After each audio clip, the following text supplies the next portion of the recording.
Después viene. Bueno, ¿cómo están? Bueno, un gusto saludarlos, saludarlas. Iniciamos entonces esta segunda mesa, La paz, las mujeres y su defensa en el actual contexto sociopolítico. Vamos a tener en primer lugar a nuestra querida María Carolina Estepa Becerra de Colombia, la cordillera femenina, desafíos interculturales del abordaje jurídico de la figura del femicidio en Chile y Argentina. María Carolina, 15 minutos. ¿Eh? Ah, estaba leyendo cualquier cosa. Sí, básicamente empezamos de nuevo. Bien, tenemos a María Carolina Estepa Becerra de Colombia, eso lo había dicho bien. Sí, sí, va bien. Con reflexiones en torno de la Agenda de Mujeres, Paz y Seguridad 2000 y desafíos de la política exterior feminista en América Latina. Ahora sí lo dije bien. Bien, maravilloso. 15 minutos a los 12, yo te aviso. Gracias. No, pues ni siquiera toma el jugo de piña. ¿Este o este? Los dos, ¿qué quieres? Dale, muchas gracias, querida Vero. Un saludo muy especial a nuestro querido director Ricardo, quien nos convoca, nos llama. Desde hace 7 años estamos aquí. Estaba recordando nuestro primer encuentro en el 2019 y las reflexiones en torno a nuestra integración y cómo ha venido evolucionando. Y bueno, siempre es un honor, es un gusto, es un placer compartir aquí en la Universidad de Chile con nuestro querido Álvaro y por supuesto con nuestra presidenta Elizabeth y con toda esta mesa para venir a reflexionar en torno a las mujeres. Entonces, ¿de dónde me surge? Sí, cuando empieza cada año creo que vamos de una sesión a la siguiente, vamos pensándonos en ese tiempo en que construimos, ¿no? Y estamos buscando todo el tiempo estas ideas, participando en diferentes espacios precisamente para mirar desde dónde aportamos. Y en este encuentro, para hablar de las reflexiones en torno a la agenda de mujeres, paz y seguridad, que surge precisamente de una resolución de Naciones Unidas, la 1325 del año 2000, me encuentro en una reunión en Colombia con la embajadora de Chile. Y esto me abre la luz y digo, bueno, si está pasando, estamos haciendo realidad nuestra utopía, como dijo esta mañana nuestro conferencista y el doctor Pablo, ¿sí? Entonces, ¿qué encontré en esta reunión? Que desde Colombia empezó un compromiso internacional para el cumplimiento de la resolución. Claro, llevamos 25 años y no hay grandes avances, pero para empezar en la integración, Colombia empezó a liderarlo y el primero que se unió fue Chile. Entonces empecé a materializar en realidad qué significaba una agenda, el desarrollo de una agenda, que preciso en esta semana hablábamos de agendas. Y la agenda está, y por qué empieza entonces a vincularse a Colombia y por qué Chile empieza a apoyar este desarrollo, que en Colombia se le llamó la política exterior feminista. En consecuencia, eh, la agenda se va a abrir como punto de partida con la acción de Beijing, que empieza a desarrollar la puesta en práctica de la participación de las mujeres en esta exclusión que hemos tenido históricamente directamente en unos espacios que son educación y mujeres, participación política, que viene a este enfoque, y mujeres que han estado en conflictos armados internos y que por el conflicto armado interno se ha dado un tratamiento, por supuesto, de violencia en sus cuerpos y de una gran limitación y exclusión frente a las decisiones políticas, a las decisiones académicas, a las decisiones económicas. Y este es un llamado, digamos que internacional desde Colombia, para que los otros estados también nos apoyen, porque cuando se vive en modo guerra y se habla en discurso de guerra, es muy complejo vincular y cambiar, darle como un tránsito diferente a esta posibilidad de la guerra. Y esto es lo que sucede en Colombia, que ante tanto conflicto, ante tanta guerra, pareciera que no existieran unas salidas que le permitieran a las mujeres vincularse realmente al Estado social de derecho, no solo como víctimas, sino realmente como sujetos de derecho, sujetos activas en las decisiones, pero aquí encontramos la brecha muy grande y es que no le podemos poner una carga a las personas cuando no han tenido la posibilidad de prepararse. Es decir, no podemos entregarle a las mujeres que ahora empiecen a decidir por sus territorios, a tener participación política, cuando no han estado preparadas, porque no han tenido ninguna educación, ninguna formación, precisamente porque aquí encontramos una gran brecha. Entonces, ¿qué pasa? En la resolución 1325, el Consejo de Seguridad de Naciones Unidas, al desarrollar la Agenda de Mujeres, Paz, Seguridad, hace una reflexión. Precisamente esta mañana también tocábamos el tema frente a la posición de las mujeres en los estados que han tenido dictaduras y a los estados que han tenido conflictos armados. Y la población que mayor afectación va a tener, pues son los niños y las niñas. Por algo, como tú decías, quedan las madres son víctimas, los padres van al conflicto, mueren y quedan los huérfanos. Esto lo vimos, por ejemplo, de una manera muy fuerte en el conflicto armado de El Salvador, como los huérfanos fueron de tal nivel que empezaron también digamos que en la ruptura de estas familias, quienes se van a Estados Unidos y quienes se quedan en El Salvador son casi la mitad de la población. Y esto no pasa, pues porque El Salvador es una población más pequeña, digamos de 6 millones, pero ¿qué pasa cuando se traslada a una población de cerca a 50 millones, como es la población colombiana, en donde las mujeres y los niños y las niñas se ven afectados de diferente manera? A los niños los reclutan y los arman desde los 9 años, pero a las niñas las reclutan para la trata, para el abuso sexual y para ir a hacer las tareas, es decir, para ir a cocinar, a lavar y a servirles al grupo organizado al margen de la ley, desde donde los están captando, con una grave, digamos que realidad presente, y es que estas fuerzas se están reactivando. Es decir, lo que había, estamos en las dinámicas del conflicto que tienen los altos y decae el conflicto y este decaimiento es como una pausa que lo fortalece y otra vez viene en aumento. Entonces estamos en esta picada en donde están nuevamente captando a los niños y a las niñas. A las niñas les pasa algo adicional y es que en Colombia no ven la necesidad de educar a las niñas, es decir, un planteamiento de la desescolarización de las niñas y pues esto hace parte de esa mala forma cultural de ver que las mujeres no necesitan preparación académica porque para qué si van a ir a cocinar, a lavar y atender a sus maridos, no necesitan saber leer y escribir. Y claro, una cosa lo vemos en las capitales, pero realmente en el resto del país que no es Bogotá, de hecho en el mismo Bogotá se siente y en los que no son capitales, la ausencia de escolaridad de las niñas está muy marcada y si las niñas no saben leer y si las niñas no saben escribir, ¿cómo pretendemos darle participación política y transformar? Entonces, la principal violencia que se quiere analizar precisamente desde esta agenda va a ser la violencia sexual, porque en el conflicto armado una de las formas más atroces de debilitamiento es el cuerpo de la mujer.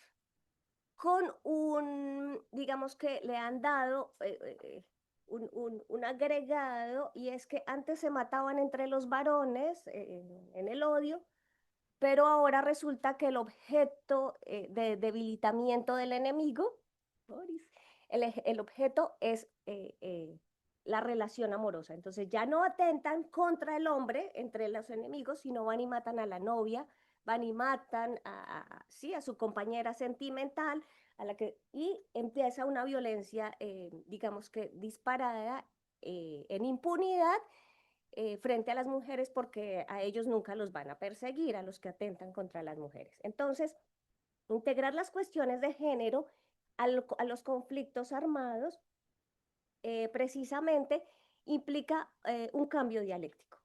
Y nos tenemos que tal vez dirigir, como dice Rita Segato, a las contrapedagogías de la crueldad, porque precisamente partimos para el cumplimiento de una agenda con los mismos modelos discursivos que han estado establecidos y que precisamente son los que no dejan que se transforme la sociedad hacia una real participación y hacia un cambio que se ve. Efectivamente, los únicos cambios que hemos estado viendo se hacen a través de las condenas de la Corte Interamericana, en donde los estados empiezan a analizar unos cumplimientos a unos fallos, pero en realidad no están integrando la realidad social ni la realidad transformativa. Es decir, la justicia, ahí sí quisiera que lo revisáramos un poco mejor, frente a la relación de la justicia restaurativa, porque esto no se va a restaurar, el daño está hecho, pero ¿cómo podemos proponer la justicia transformativa? Es decir, no podemos pretender que todo el mundo vaya a las cárceles, que todo, ¿por qué? Porque tenemos, por una parte, un alto grado de impunidad, pero por otra parte, un alto grado de inseguridad jurídica. Entonces, no todos los que están siendo procesados y condenados en realidad son responsables y muchos de los que sí son responsables sí están en impunidad. Entonces, ¿cómo desde la visión femenina no replicamos esas prácticas patriarcales que han estado como en odio hacia el género, sino que al contrario, cómo nos integramos para que sean niños y niñas desde pequeños los que no quieran, los que no tengan que seguir en la dinámica del discurso del bélico, de la guerra y del conflicto armado? Y aquí tendríamos que mirar otro de los puntos de la agenda, que son los derechos violados de las mujeres o los derechos humanos que son más vulnerados en cabeza de mujer, y esto es por la pobreza. La violencia económica en las mujeres en América Latina en realidad es más visible que la violencia económica para los hombres, sin decir que no hay pobres o no hay pobreza en hombres y en mujeres, sino que las madres, al hacerse cargo de los niños, tienen que, digamos que explotarse más aún, ¿sí? Autoexplotarse para hacerse cargo de sus maternidades. Y cuando llamamos al trabajo a las mujeres, vemos que a las mujeres les da mucho miedo. Les da mucho miedo hablar, les da mucho miedo expresar sus sentimientos, sus emociones, y en esa línea, al carecer de preparación académica, las opciones políticas son muy bajas, son escasas, pues porque no hay ideas, no hay preparación y están siendo utilizadas como un comodín. Entonces, la paridad en la política no va a ejercerse desde el escenario de la capacidad para mejorar sus poblaciones. Y aquí encuentro digamos que un discurso que viene muy empobrecido, y es que uno, a las mujeres, lo que digo, un comodín para llenar las listas, la cuota política femenina, pero en la participación no van a ser escuchadas. Entonces, la idea de esta reflexión, y luego pues ya miraremos el texto, el documento completo, porque esa es una invitación también a que todos leamos nuestras ponencias completas, es cómo entre mujeres podemos en este entorno hablar algo de seguridad, porque ya lo habían tocado esta mañana, nuestra región lastimosamente es insegura para las mujeres y los varones, pues como no sabemos porque tenemos este cuerpo femenino, pero tal vez caminar por las calles de una ciudad no resulta del mismo riesgo para mujeres como para varones. ¿Y cómo nos integramos entonces en términos de género? Porque no se trata solo de que vengamos a Chile, a Argentina, a México, a Colombia, a comparar cuál es más violento el uno que el otro, sino que en modo femenino, que también era una propuesta que le hacía a Vero y a Álvaro, cómo integramos la academia con la política, con los altos mandos de la política, y por eso en la política feminista que hacen regional, que me causaba como gran afecto y asombro, la embajadora de Chile, Chile viene a ser el primer país en América Latina que da un ejemplo de la embajada de género, que a nivel institucional de alto gobierno está instaurando la política, el Ministerio de Género, y como desde Chile, aunque se diga que es Colombia quien lidera, no, es Chile quien está llevando, digamos, esta batuta por algo realmente básico, y es que las chilenas en modo femenino conocen mucho mejor el tema. Entonces, me llevo un total desagrado, realmente una tristeza muy grande cuando en Colombia las mujeres rechazan el tema de género, cuando en Colombia está satanizado, y es un problema tratar el asunto de género y hablar de feminismos, porque de inmediato las primeras enemigas somos las mismas mujeres. Entonces, esto resulta por la falta de educación. Y el punto clave para poder transformar los conflictos armados a unos estados en paz, necesitamos educación para las mujeres, educación política, educación financiera, porque no vamos a poder superar ningún conflicto si las mujeres siguen estando pobres y siguen estando explotadas y siguen estando subvaloradas en sus trabajos. Entonces, de esta manera, más que una integración jurídica, a lo que vamos es a una integración diplomática. Y entonces ya, gracias. Aquí se dan. Excelente, excelente. Bien, muchísimas gracias María Carolina. Después vamos a ver si podemos hacer algún intercambio. Muy grave el tema, así que merece un tiempo. Vamos entonces en segundo lugar a presentar a Vanina Hernández de México con su Hacia la integración jurídica de América en Derecho de Familia, reconocimiento de la violencia vicaria ejercida en los permisos de salida internacional de niños y niñas. Tienes la palabra. Muchas gracias, muy buen día a todas y a todos. Es un gusto estar presente de manera presencial en este evento. Ya estuve el año pasado con ustedes y justamente platicaba de esta relación eh, argentina, chilena, de tanta fraternidad, de tanta unión.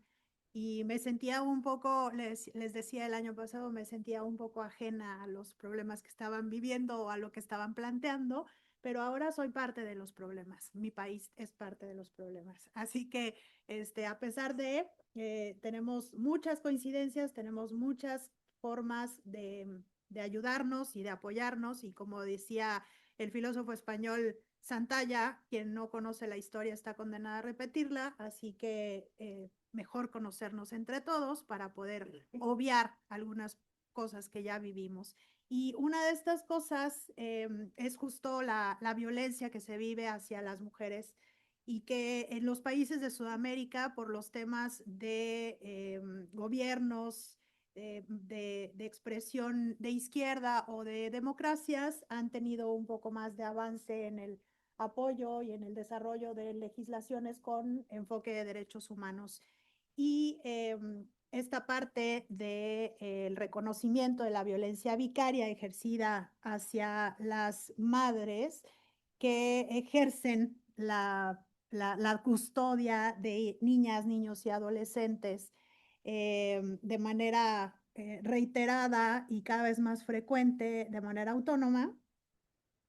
He intentado hacer una propuesta para reducir los conflictos que se desatan entre las parejas que están en alguna situación de conflicto matrimonial, ya judicialmente, para que los permisos de salida de las infancias, de niñas, niños y adolescentes no tengan esta burocracia tan extrema que se presenta, en donde en muchos casos no se toma en cuenta el libre desarrollo y la garantía de los menores y las infancias.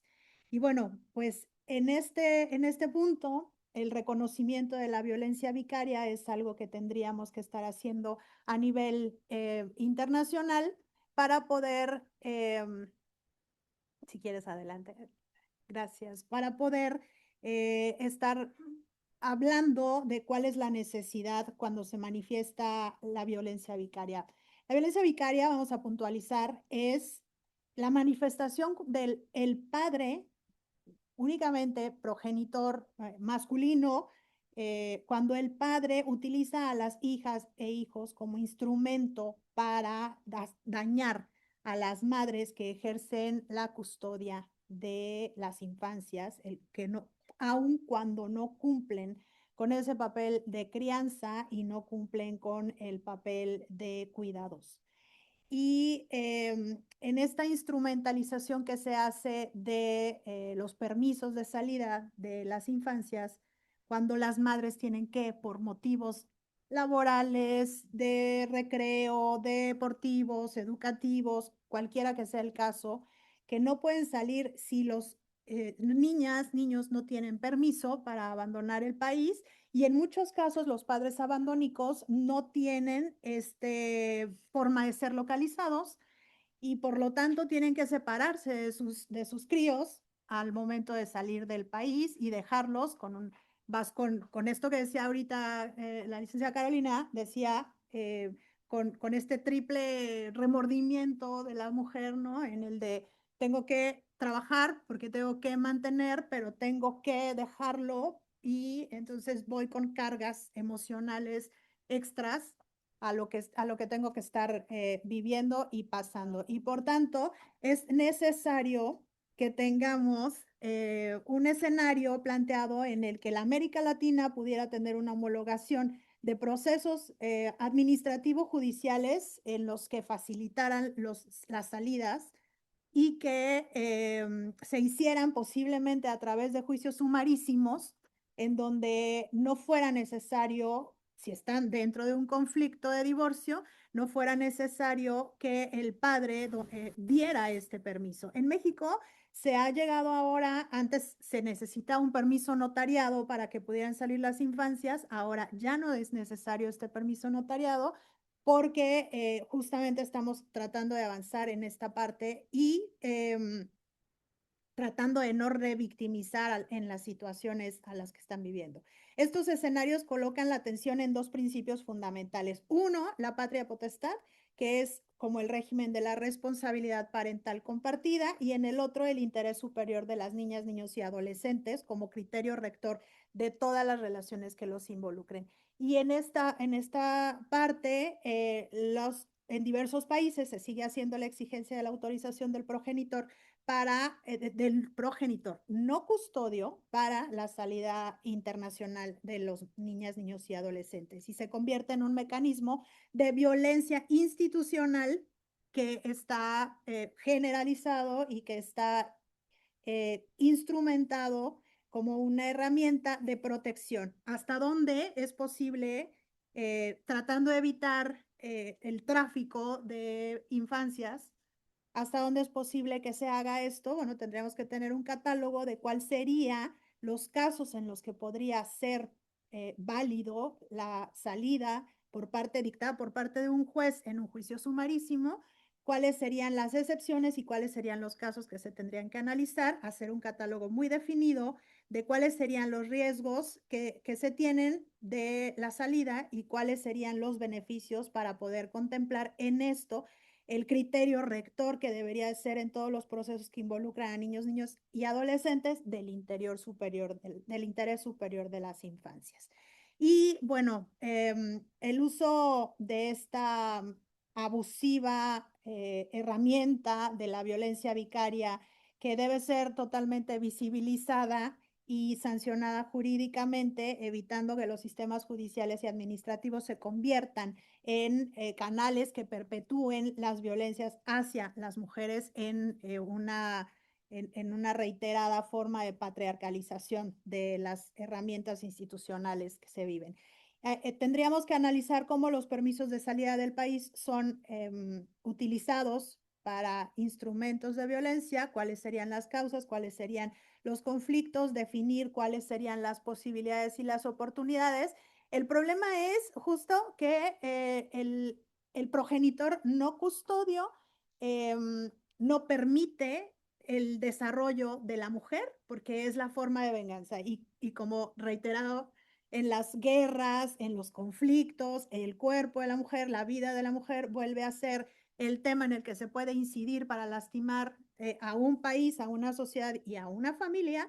Entonces, la mujer vuelve a ser la persona que está sufriendo la violencia vicaria, violencia institucional y violencias anexas que vienen de la mano con este proceso. Y posteriormente, si analizamos cuál sería nuestra fundamentación jurídica, me voy a ir a primero de derecho y me regreso a la pirámide de Kelsen para decir que el derecho internacional estaría por encima para poder hacer una legislación que a partir de los procesos institucionales del derecho internacional y derecho internacional humanitario, podríamos integrarlo también, bajarlo a las constituciones y a las legislaciones de cada uno de los países a fin de homologar procedimientos, homologar definiciones y homologar restituciones de los derechos. Y de acuerdo a esta jerarquización, los tratados meramente enfocados en los derechos humanos lo manejarían como una normativa obligatoria desde el principio pro persona para garantizar la interpretación de los derechos humanos y mantener la supremacía constitucional. Y bueno, pues la responsabilidad y la autonomía que tiene este proceso sería la presentación hacia la Comisión Interamericana de Derechos Humanos, hacia la OEA, en un proyecto que trabaje la protección de los derechos e identifique cuáles son las acciones de violencia vicaria que se ejercen en esta herramienta institucional y buscar el apoyo y la colaboración de organismos y organizaciones regionales que ya trabajen con la promoción y la defensa de los derechos humanos de las mujeres, de las niñas, niños y adolescentes. Siguiente, Nelson, por favor. Muchísimas gracias. ¿Cuáles serían los ejes fundamentales? Bueno, los ejes fundamentales son el buscar en la propuesta la unificación de criterios que establezcan estándares comunes de movilidad, reconocimiento de la violencia vicaria, porque no todos los países reconocen lo que es la violencia vicaria. Para empezar, no reconocen que existen violencias hacia las mujeres, entonces definirla como una violencia hacia la mujer complica un poco más el panorama y necesitaríamos armonizar regionalmente con coherencia los sistemas de justicia de distintos países. Muchas gracias. Vamos a los pasos de la armonización y en esto tenemos la reformulación y el ajuste de los mecanismos judiciales, administrativos y de los órganos especializados para agilizar los procesos de permisos, implementación de este mecanismo institucional judicial y que nos permita garantizar la participación de la escucha de las niñas, niños y adolescentes, que es básico en un proceso en el que se interviene con infancias, y la ley de movilidad que agilice los procesos y los trámites a los que las madres están sujetas en este tipo de situaciones basadas en la violencia vicaria, y la capacitación, obviamente, de quienes ejercen la justicia, de quienes imparten y de quienes participan en los procesos judiciales, jueces, fiscales, policías, mediadores, operadores jurídicos en la detección de la violencia vicaria y en los procesos para el apoyo del desarrollo de las infancias. Y finalmente, el establecer los registros y bases de datos que permitan detectar patrones del uso indebido de permisos para poder tener este catálogo de dónde sí, dónde no, hacer una diferenciación básica de cómo vamos a ejercer esta posibilidad de trabajar en la agilización de los juicios sumarísimos. No me voy a un sumario, sino ya a un sumarísimo en el que si hay una identificación de violencia familiar, podemos detectar cuál es la necesidad, podemos ver cuáles son los patrones de un violentador vicario para poder evitar esta situación de que sea el que ejerce nuevamente la violencia vicaria para impedir que el desarrollo de la mujer se realice en los viajes que requiera hacer de cualquiera que sea la naturaleza de la salida de esa infancia del país. Bien, muchísimas gracias, Vanina. Gracias. Maravilloso, nos regalaste en 2 minutos 15. Increíblemente generosa. Sumarísimo. Vamos a ponerle una sonrisa a todas las barbaridades que tenemos que estar escuchando, ¿no? En el contexto de integración son todas barbaridades. Maravilloso. Bien, y acá llegó de su propio país la persona más cercana en esta mesa a Chile. De su propio país llegó tarde, Madame Javiera, porque quedó en el atascón, el trascón, en el... Un conflicto ahí terminológico, Un parece, por conflicto lo que escuché. terminológico. Claramente, hay una contradicción interna. Muy bien, entonces ahora sí presentamos a Javier Robledo Thompson de Chile con, ahora lo voy a leer bien, ahora leo el tuyo. La cordillera es femenina, desafíos interculturales del abordaje jurídico de la figura del femicidio en Chile y Argentina. Javi 15. Muchas gracias, Vero. Muchas gracias, profesor, como siempre, por extenderme la invitación. Yo siempre digo que yo llego tarde, pero llego. Siempre llego. No sé cómo lo logro, pero llego. Hay que reconocer, Prueba, es sí. más difícil venir de Rancagua a Santiago que de Buenos Aires a Santiago. Pero ahí la tenía la Mindy llegó. Es mucho más difícil. Bueno, yo justamente quiero presentar una ponencia que tiene un título un poco exótico, La cordillera es femenina. ¿Por qué me quiero referir a esto y por qué quiero comenzar con la cordillera femenina para poder hablar de femicidio, ¿cierto?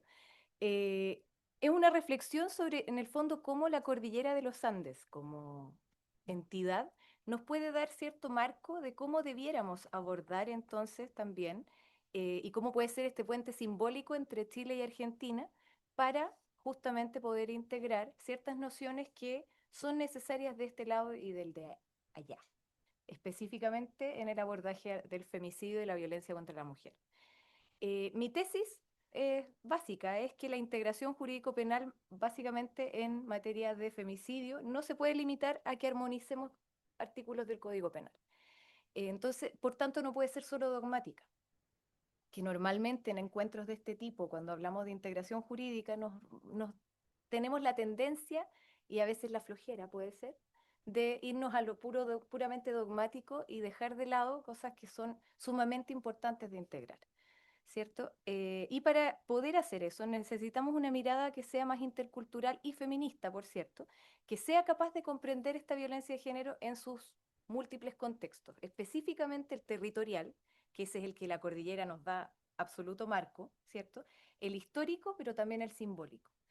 Y por eso la cordillera me parece un buen puente, porque nos invita a mirar un poco más allá de lo que es puramente el Código Penal, ¿cierto? Sí, tengo que hacer una advertencia. Partimos esta ponencia desde la base de que entendemos que la tipificación del femicidio y feminicidio en algunos otros países de América Latina responden a una urgencia social, ¿cierto? Que es reconocer los homicidios de mujeres no como hechos aislados, sino que como manifestaciones extremas de violencia estructural. Cuando ponemos en duda esa idea, ya la ponencia se nos va a ir a otro horizonte, ¿cierto? Porque es algo que, por cierto, está en discusión, pero quiero hacer la prevención de que parto desde esa idea, de que esa es una base que ya tenemos más o menos entendida, ¿cierto? Y por lo tanto, en el fondo, si es que muestra violencia estructural, el término femicidio nombra tanto la acción del agresor, pero como también la omisión del Estado en muchas otras áreas. En el fondo es un hecho violento que ocurre de parte de una persona individual, pero también es una gran omisión de un sistema. Y comparando, podemos mostrar que entonces en Argentina tenemos que la ley 26.791 del 2012 ya amplió el artículo 80 del Código Penal incorporando esta dimensión más amplia del femicidio, considerándolo como el homicidio a mujeres, el homicidio por violencia de género, o sea, como conceptualizando qué significa que ese sea tu motivo, la motivación, y el homicidio por vínculo, que es el que se da en la mayor parte de los casos de violencia intrafamiliar, ¿cierto? Chile, en cambio, tiene una posición mucho más tímida, ha hecho un avance mucho más gradual. Primero, la primera tipificación fue absolutamente simbólica. Fue la del 2010, efectivamente, en la que, teniendo nuestro artículo de parricidio clásico, que dice que castiga entonces el que mate a otro en razón de sus, como conociendo las relaciones que ligan con los ascendientes, los descendientes y el cónyuge o conviviente, agrega una última frase que dice, si la víctima es una mujer, se llamará femicidio. O sea, lo único que hizo esa ley, en el fondo, en ese aspecto, fue nombrar. Cosa que podemos decir no era necesaria, pero sí. Sabemos que nombrar la violencia también es importante. Pero ahí podemos ver que también el criterio entonces chileno ha sido mucho más lento y mucho más difícil de desarrollar. Ya el 2020 recién nosotros tenemos lo que se llamó la Ley Gabriela, que reconoció este femicidio íntimo, reconoció además el femicidio no íntimo, por tanto lo expandió a hipótesis que tienen que ver con encuentros sexuales, con encuentros afectivos que no sean sexuales necesariamente, y a violencia por razones de género, ¿cierto? Femicidio por razones de género. ¿Cuál es el problema? Es que cuando hablamos de violencia de género, en estos dos casos en particular, la cordillera aquí me sirve de metodología y de método a la vez, porque la violencia contra la mujer en el Cono Sur la podemos analizar de manera aislada, pero no la podemos analizar necesariamente sin considerar el territorio. La violencia de género en el Cono Sur es situada, necesariamente. Y si lo vemos a lo largo de, por ejemplo, la cordillera de los Andes, tenemos que el territorio importa. La violencia de género, por ejemplo, se va a expresar y manifestar de forma distinta de si hay una clase diferente, una etnia distinta, una ruralidad o un estatus migratorio distinto. Y la cordillera misma nos muestra que, por ejemplo, en cuanto a etnia, el sur andino es mapuche, el norte es dieguita. Y los sectores urbanos comparten ciertas historias parecidas, ¿cierto?, de desigualdades migratorias. Migración, por ejemplo, campo-ciudad primero. Luego tenemos también la migración urbana que podemos ver en ciudades de Argentina y de Chile, que son internacionales. Y también comparten historias de un colonialismo de poder, de domesticación de lo femenino, de jerarquías raciales y sistemas de control sobre el cuerpo de las mujeres, específicamente por compartir esta madre, ¿cierto?, iglesia que nos colonizó al Cono Sur. Entonces, cuando comparamos, no podemos comparar sin necesariamente referirnos al territorio. El territorio también nos va a mostrar diferencias institucionales, no solamente culturales, que influyen en, por ejemplo, cómo entienden los tribunales la violencia. Un tribunal de una región, por ejemplo, aquí en Chile, que es tan larga y tan lejana, por lo lejos que me queda Rancagua, por ejemplo, un tribunal rancagüino no va a entender la violencia de género de la misma forma que un tribunal en Antofagasta. Y para una extensión de tierra similar y mucho más amplia que tiene Argentina, vamos a ver que, por ejemplo, en la ciudad autónoma, los tribunales y la forma en la que van a entender es radicalmente distinta que, por ejemplo, en pueblos que quedan más bien cerca de la cordillera, ¿cierto? Comparando entonces dogmáticamente, pero con una base territorial, tenemos dos modelos distintos. El modelo penal argentino es expansivo, pero se discute entonces actualmente si esa doctrina de ampliación haya vulnerado en algún minuto los principios de taxatividad, de proporcionalidad del derecho penal y que les gusta tanto a los dogmáticos, sobre todo de esta escuela, si puedo mencionar. Pero Chile mantiene una estructura dogmática más contenida. Sin embargo, eso significa que no tenemos reglas específicas que lideren y que normen la interpretación judicial. Entonces, la ley Gabriela, por ejemplo, en Chile se está convirtiendo poco a poco en una especie de ley penal en blanco o casi una ley que no funciona. Porque acá, bueno, si hubiera fiscales que me puedan llevar la contra, me gustaría, pero podemos ver que fiscalías prefieren muchas veces los tipos penales conocidos, tradicionales, porque sabemos cómo se prueban, sabemos cuáles son los criterios jurisdiccionales. En cambio, si apuntamos y apostamos a los tipos penales nuevos, no tenemos historia para entonces consolidar esa posición. Entonces eso también nos trae un tremendo problema de operadores judiciales que no tienen entonces esta formación adecuada, ¿cierto? Y muchos estereotipos que se pueden ver persistentes en ambos lados de la cordillera. La pregunta entonces es cómo podemos hacer entonces esta integración jurídica transfronteriza, porque lo que yo quiero en el fondo dar a entender es que a pesar de que Argentina fue más expansivo y tiene ciertos problemas, por ser más expansivo tiene también una historia un poquito más amplia para poder integrar esas nociones que a nosotros nos están faltando, para poder interpretar este tipo de tipos penales, si bien por reiteración. Por lo tanto, el nivel dogmático lo entendemos. El diálogo comparado es productivo. Argentina se puede nutrir de nuestros debates sobre imputación objetiva, por ejemplo, que hay mucho en tribunales. Pero también Chile puede aprender entonces de la experiencia argentina en las tipificaciones amplias. ¿Cómo se hace con una tipificación amplia? Que es algo que en Chile nos quedó grande, ¿cierto? A nivel institucional, acá, por ejemplo, si vamos a los datos, Argentina tiene registrados para el 2024 252 femicidios para una población tremenda. Chile, el 2024, tiene registrados 453. Por tanto, no podemos entonces seguir sosteniendo académicamente incluso que no sea necesario nombrar la violencia o tipificar de manera amplia, porque justamente esta timidez en perseguir de manera robusta, ¿cierto?